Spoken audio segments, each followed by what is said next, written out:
Pace truck is off, and they face the green flag. The Bristol Dirt Race is underway.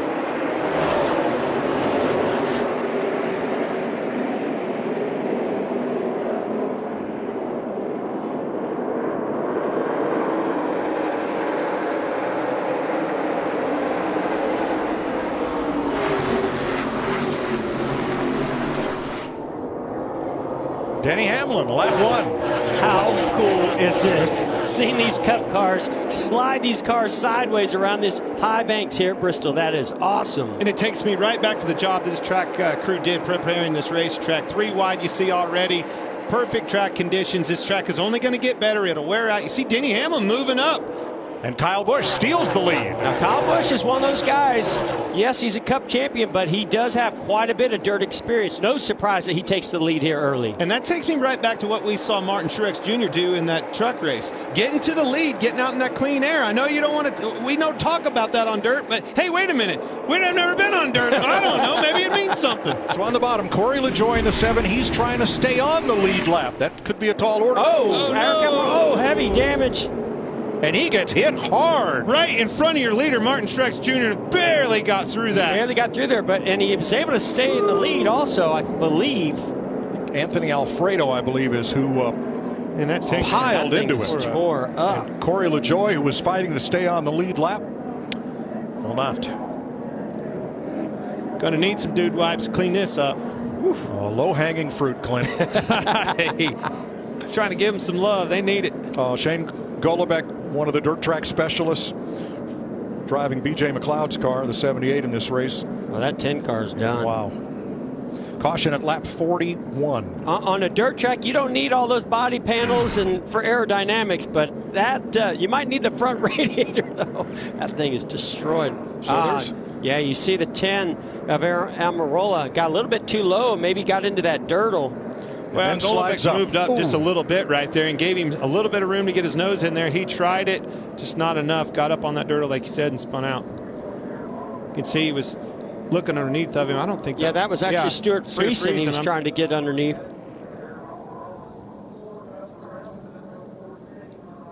I believe that was Golobeck that he hit. It's the 38 of. Oh, and here's the leader. That, look at him sneak through. Just barely. Right on the outside. Oh! Byron got 2 more right there. That was almost exactly what just happened to Almirola. Harvick into his teammate Chase Briscoe, heavy into the wall on the outside. Caution. We got cars everywhere. So Byron hit Newman, who spun, and there are 3 other cars stopped further back, including the free pass car, Quinn Houff, Cody Ware in the 51. And the 15 as well. Chris Windham. So just keep an eye on the 6 car, Ryan Newman, the 24 of William Byron. Newman goes up the racetrack a little bit. Here comes Byron on the outside or on the inside. They just make contact, very similar to what we just saw with Eric Almirola and Stuart Friesen. 6 car Newman does a great job spinning it out, doing a 360. Well, I see it going. The 6 moved up a little bit on his entrance to block the 5 of Kyle Larson. Missed a little bit on the middle of the corner. Had to check up. Still not great. Yeah, you just wouldn't. Bell goes around. Larson collects him. Bell Larson. Boy, there's 2 of our favorites right there that we thought were going to be the guys to beat. Might be done. I would definitely agree with that in a big way. It looked to me like Christopher Bell was working that top groove and just didn't have anything to lean on and came around. 3rd caution of the day, with Ross Chastain also involved. Christopher Bell around right in front of Kyle Larson.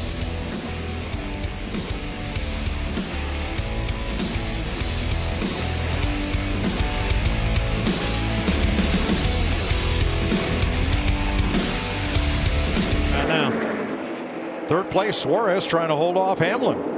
Denny's another one of those guys. As this thing gets slick like this, that's where his car and his skills start to shine. And Denny makes the pass. Here's Truex coming around to the green and white checkers. End of stage 1, and Marvelous Martin has grabbed his first stage win of the year. Got a wreck right here in the front straightaway. 12-car around. 18:48, 34. Austin Dillon, Kyle Larson again. Man, we got a parking lot. There was so much dust flying off the rear tires of those cars as they did that restart. I don't know if anybody could see in front of them. 53 was in it. The 66 stopped to miss it because he couldn't see a thing, and neither could the 52. Boy, Larson just go back to the replay, but I think right here what you see with the 12 car was kind of where it started. Kyle Larson was really looking forward to Bristol. Right now he's going to really be looking forward to putting it in his rearview mirror. Saw Kyle Busch had some damage there. He had done a really nice job after early incident where they overheated, came down pit road, lost a lap, made that back, and he is working his way up into the top 12 or 13. Anybody have any clue how that started? I just dust. In the dust. That's what I thought. Blaming it on the dust. Well, let's go to our Goodyear aerial coverage. Let's see what we can see in the middle of the dust cloud. I saw Bubba Wallace, and the 9 make contact, but earlier, further back, you saw the 12, Ryan Blaney, and the 18 of Kyle Busch get together. I think he checked because what he saw in the front of him with the 9, like you were talking, Jeff, and when he did, they got him in the back of him.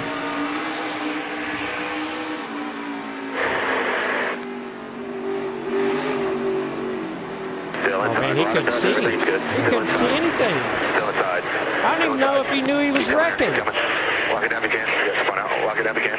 Riding with Ryan, our advanced auto parts cam.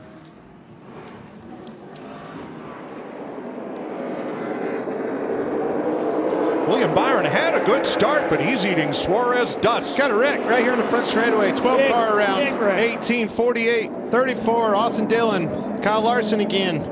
Man, we got a parking lot. There was so much dust flying off the rear tires of those cars as they did that restart. I don't know if anybody could see in front of them. 53 was in it. The 66 stopped to miss it because he couldn't see a thing, and neither could the 52. Well, there were a lot of people that couldn't see, and one of them was Kyle Busch. Dude, you can't see anything. Nothing. You cannot see even the car in front of you.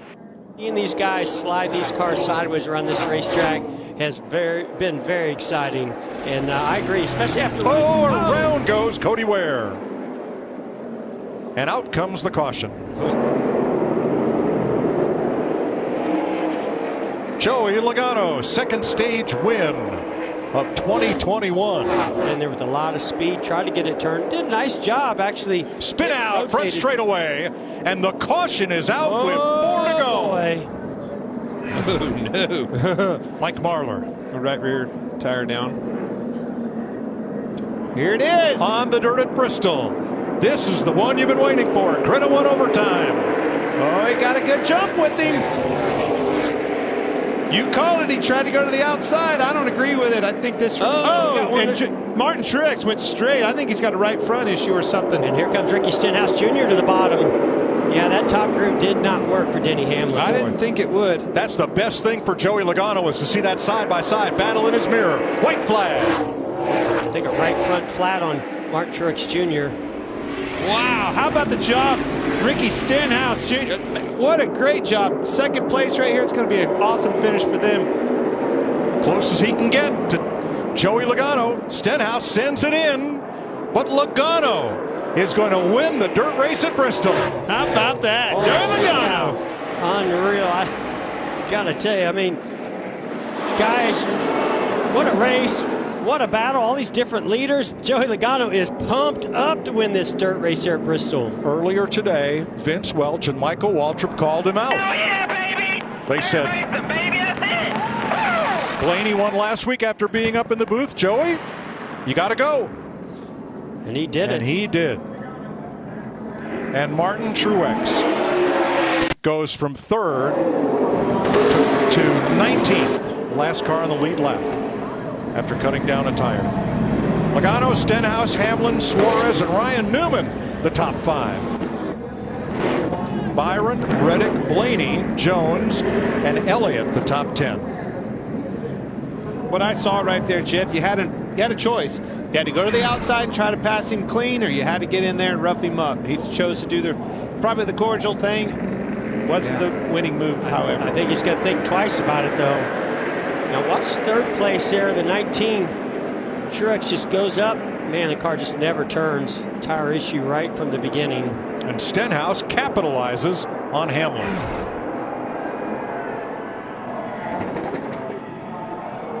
I think even Joey was like, yeah, I've come into this race this weekend. I don't think I got a shot. He can fix that. And he leaves with his 27th career Cup victory. There's your runner-up, Ricky Stenhouse. Denny Hamlin, Daniel Suarez. Here's Jamie. A lot of people in this garage, Joey, they wanted those bragging rights to say they won the first dirt race at Bristol. How do you sum up what this moment was like, this race, a Cup car on dirt? Man, it's incredible. How about Bristol on dirt, guys? This is incredible, unbelievable racetrack. Great job by everyone that prepped the track. Obviously, a lot of work over here the last few days. And, man, we did a lot of work in the dirt department here the last few weeks with my buddy Ryan Flores and my car chief Jerry Kelly doing a good job with the modified and just making laps and learning where I was going. A lot of that helped. Kevin Buskirk helped a lot too. He has a lot of knowledge.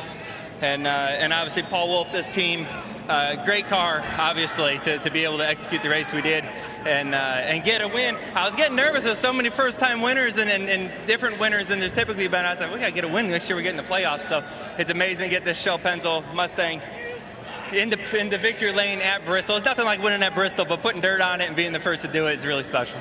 Joey, take us through this race, though, the changing track conditions constantly, something you guys have to do normally, but not to this extent. How much of a challenge was that today? It's definitely a challenge. You know, when they watered the track the last stage, that kind of changed everything. And Denny and I had a heck of a race because he found grip up top, and I was like, well, I don't know how to do that. So I had to go up there and try to figure that out to defend the lead position and then eventually just work the lap cars. That was very hard as well. So as it should be, everyone's racing to stay on a lead lap. So was able to get through them as needed and of course the late race caution. But man, what an amazing team. Everyone at Team Penske really put together some really good cars to come here and you know, wing it. That's what this is about. Nobody really knew what to put in the car, and we were able to adjust the right way throughout practice and get into victory lane. It's great. For more great NASCAR on Fox content, subscribe to our channel. It's somewhere right around here.